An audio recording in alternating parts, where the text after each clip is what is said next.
Hello, and thank you for joining me at Spooky Reviews.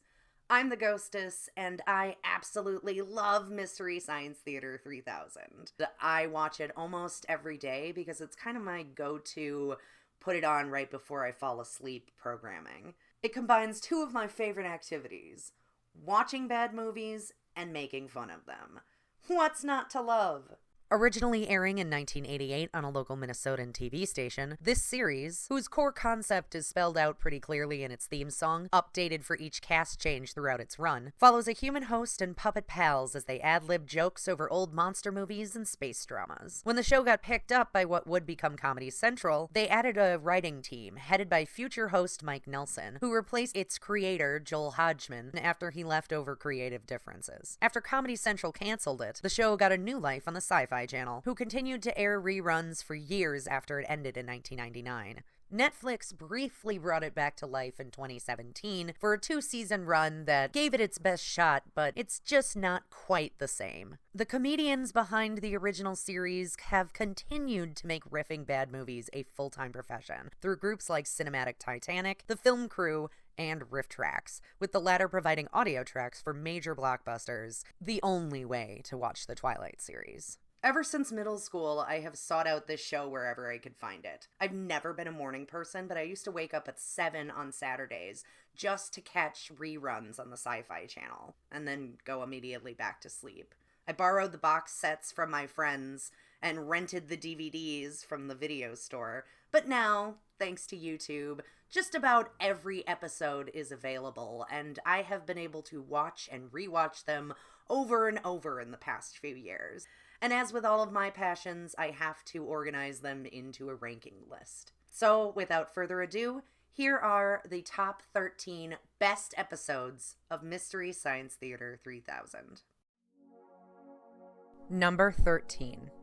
The Deadly Bees. Season 9, Episode 5. This is an underappreciated personal favorite of mine. It has the best opening sketch this series has ever done, with a string of nonsensical previously ons that harpoon overly hammy dramas. The feature presentation is an odd British mystery, where the characters try to figure out who is assassinating people using science and murderous bees, but it's not nearly as interesting as the Black Mirror episode. While the film itself is a bit of a yawn, it does make it prime fodder for Mike and the Bots to mock mercilessly.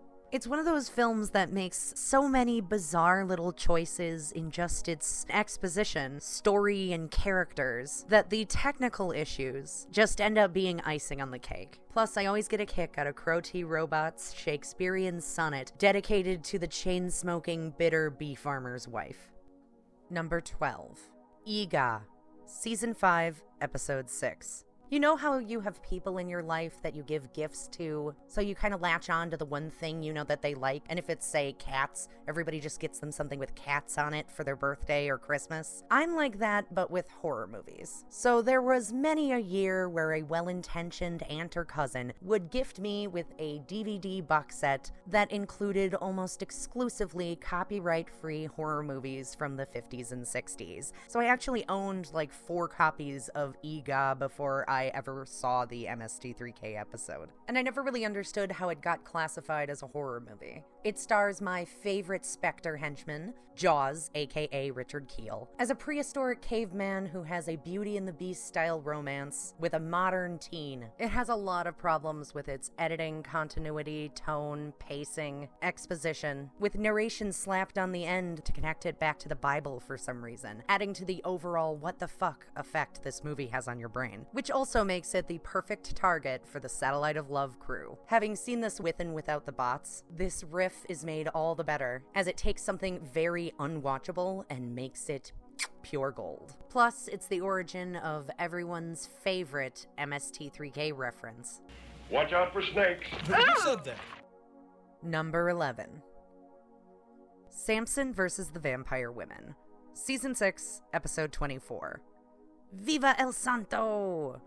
This is a personal favorite of mine because I absolutely love luchador horror, a Mexican subgenre that pits real-world wrestlers against science fiction and horror fantasy's greatest monsters. There are dozens of these movies, and they are all ridiculous gold, with the most famous example being the El Santo series, starring Rudolfo Guzman, a real-world luchador, as a hero who's part Batman, part Van Helsing, and 100% Silver Masked Man, even when he's rocking casual wear. Since the series spanned from the 1950s to the 1980s, it's not always easy to find translations, so I can only thank Dr. Forrester for sending this one our way. This episode is also kind of plot important, as we bid a fond farewell to TV's Frank, who ascends to second banana heaven and leaves Dr. Forrester and the Satellite of Love crew to sort through their feelings during the unusually focused segments that wrap around our feature presentation. But even while in mourning, Mike and the Bots seem to have a blast during their introduction to the world of luchador. And since this was also my introduction to the genre, and I genuinely really liked TV's Frank, this episode will always hold an important place in my heart. Number 10. Laserblast, Season 7, Episode 6.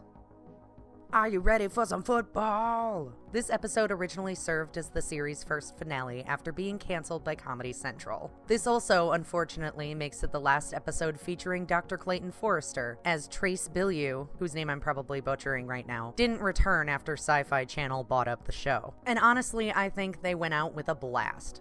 A laser blast. This bizarre sci-fi revenge story was written and produced by Charles Band of Full Moon Features fame. And if you squint, you can see his potential to create pre-hysteria dinosaurs in his first collaboration with stop-motion animator David W. Allen. It was made on basically no budget with zero time, and that's readily apparent in the visual effects, which makes it all the more surprising that this movie got a 2.5 out of 4 stars from Leonard Maltin, a fact Mike and the Bots will not let him live down. Could Leonard Maltin be wrong and this isn't worth 2.5 stars? The storyline waffles between nothing really happening and then everything exploding, and it makes for an extremely silly but very fun to watch episode of this show. Number 9. Merlin's Shop of Mystical Wonders, Season 10, Episode 3. On the outset, this film appears to be a family-friendly fantasy following King Arthur's very own magician as he and his wife open up a shop in modern-day USA in order to bring magic back into the world. But as you start watching it, you realize that this is a Frankenstein of a picture, stitched together by a wraparound plot starring Ernest Borgnine telling a story to his grandson, using the remnants of a horror movie about an evil symbol-clashing toy simian, and what I suspect to be a pilot for an unaired Merlin-based anthology series that has far too many adult themes and is certainly not suitable for children. But what it is suitable for is being an episode of MST3k. As Mike and the Bots guide us through the chaos of this disjointed tonal whiplash between whimsical atmosphere and the horrifying content of this flawed feature, and I can't imagine ever watching it any other way. Number 8.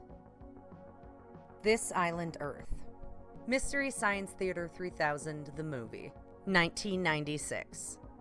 This one feels like a little bit of a cheat because technically it's not an episode of the television series. It has the same formatting and length as any other episode, with Mike and the Bots tackling this fun 50s sci-fi flick. For the show's theatrical premiere, they picked a very watchable movie that's entertaining even without the commentary, with jokes and references for a broader audience that help it stand the test of time. It's clear they had a higher budget for the in-between scenes, and it was pretty cool to see the Satellite of Love all spruced up and expanded, showing us some sides of the ship we hadn't seen before. It's loaded with laughs all the way through the end credits, but unfortunately a little harder to find online. Still, it's a great outing and a wonderful way to introduce this brilliant show to the masses.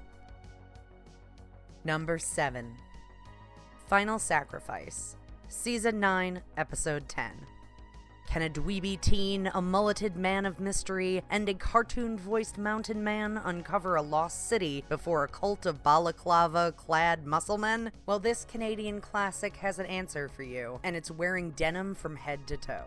The running jokes in this one are hysterical, and even Larry Zonka gets a chuckle out of seeing Tom Servo in his Mountie uniform. Not only do I love it, but the internet fandom's rousing cries of Rousdower have helped solidify this as quintessential MST3k, and a worthy addition to any true fan's top episode list. Number 6. Squirm, Season 10, Episode 12. The penultimate episode of the original series run is one of my absolute favorites for quite a few reasons. First off, it features the best short they ever riffed, A Case of Spring Fever. One that definitely holds its place in the heart of the writers' rooms, as it's been referenced all the way back in Season 4 and still gets performed with riff tracks live on occasion. And that's probably because this movie is hilariously ridiculous, where a man learns to appreciate all of the springs in his life after accidentally summoning a demonic sprite that wishes them all away. The film is funny enough, but I also get a chuckle out of their parody, which is one of their more successful skits overall. Then after the short, we get a southern fried creature feature, where screaming mutated stock footage worms attack a small town in Georgia, and a non-stop onslaught of jokes that probably offend the average southern man, but make me laugh my ass off. Number 5. Space Mutiny, Season 8, Episode 20.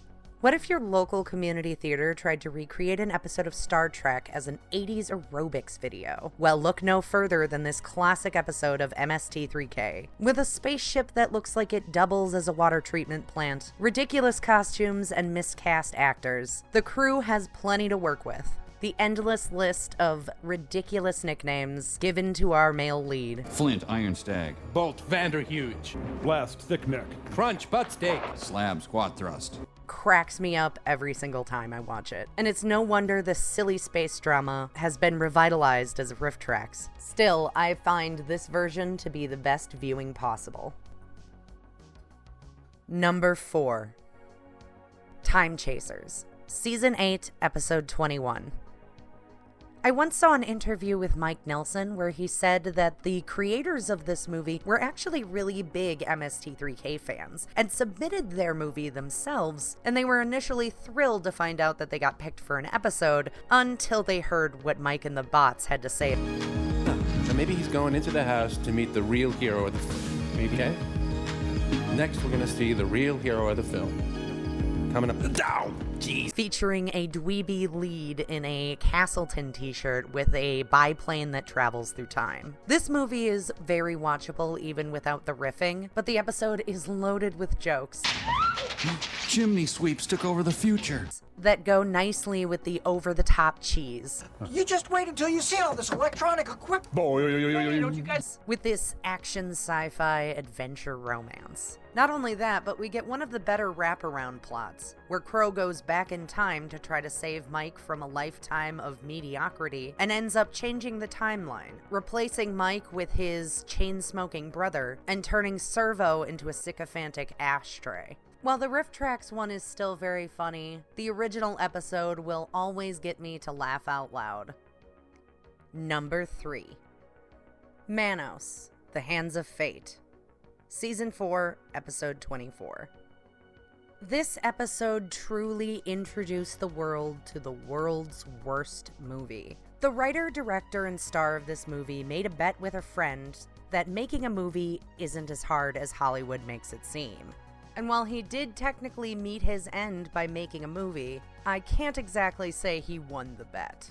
This film has a really bizarre history, full of fun little facts. For the film's premiere, The director rented a limo, but because he could only afford one, he had the car keep going around in a loop, picking up the actors on the other side of the block so that they could then exit again in front of the theater. It doesn't take much for this movie to become unintentionally hilarious, but Joel and the bots still do a great job poking fun at this peculiar little picture. And it doesn't hurt that it contains part 2 of Hired, a short about being a car salesman that began on the previous episode's Bride of the Monster.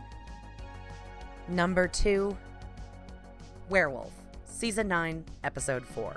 When the biggest star of your movie is Joe Estevez, and when the rest of the cast have indecipherable, vaguely European accents that rival Tommy Wiseau, you know you're in for a beautiful mess. The wind-up and the pitch. Werewolf? And I'm so glad that this show introduced me to it. This movie gives them plenty to work with, and every joke lands so well. Their werewolf lore borrows from skinwalkers, and the atmosphere tries to match that southwestern Native American aesthetic with a level of authenticity that makes me wonder if any indigenous people were on set. And since its mythology is a bit of a stretch, we get a lot of inconsistency in how our werewolves transform and behave. And I have a sneaking suspicion Kanye West stole the ending of this movie for his Fade music video. On top of its absolute hilarity, this episode also contains 2 of my favorite musical sequences from this series. I legitimately get "Where, oh werewolf, I've looked everywhere, wolf" stuck in my head on a regular basis. Then, during the end credits, we get a sing-along medley showcasing Mike, Bill, and Kevin's vocal chops that play around with the time signature and key of the movie's score. And they ran through the places where a rabbit wouldn't go. Gypsies, tramps, and thieves. It's just a really fun episode that never fails to make me smile. And before I tell you my number 1 choice, here are some episodes that were too honorable not to mention.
And the number 1 best episode of Mystery Science Theater 3000 is Pod People, Season 3, Episode 3. I've actually found this film under a couple of different titles, including Extraterrestrial Visitors, The New Extraterrestrials, and The Unearthling. But the only title by which it should truly be known is the best episode of Mystery Science Theater 3000. Especially since, to quote Clayton Forrester, It has nothing to do with pods. It has nothing to do with people.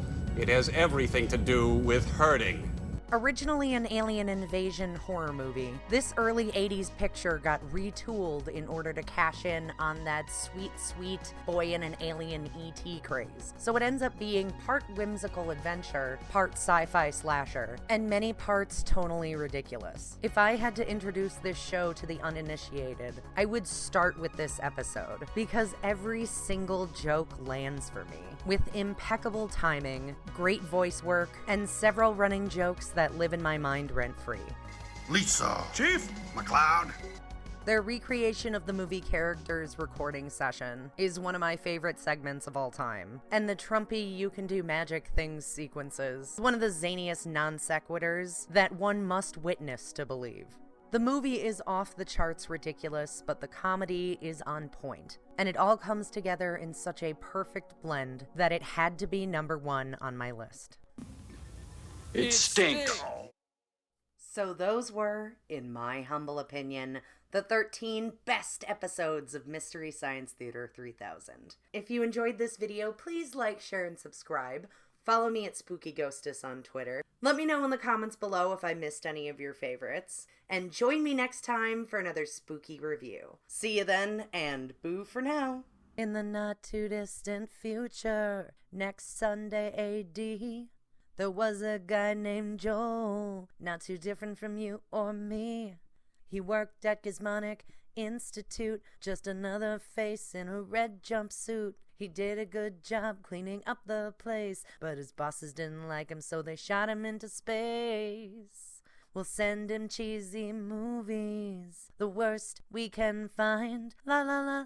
He'll have to sit and watch them all, and we'll monitor his mind, la la la. Now keep in mind Joel can't control where the movies begin or end, la la la, because he used those special parts to make his robot friends. Robot roll call. Cambot, Gypsy, Tom Servo, Crow, if you're wondering how he eats and breathes, and other science facts, la la la, then repeat to yourself, it's just a show, I should really just relax. For Mystery Science Theater 3000.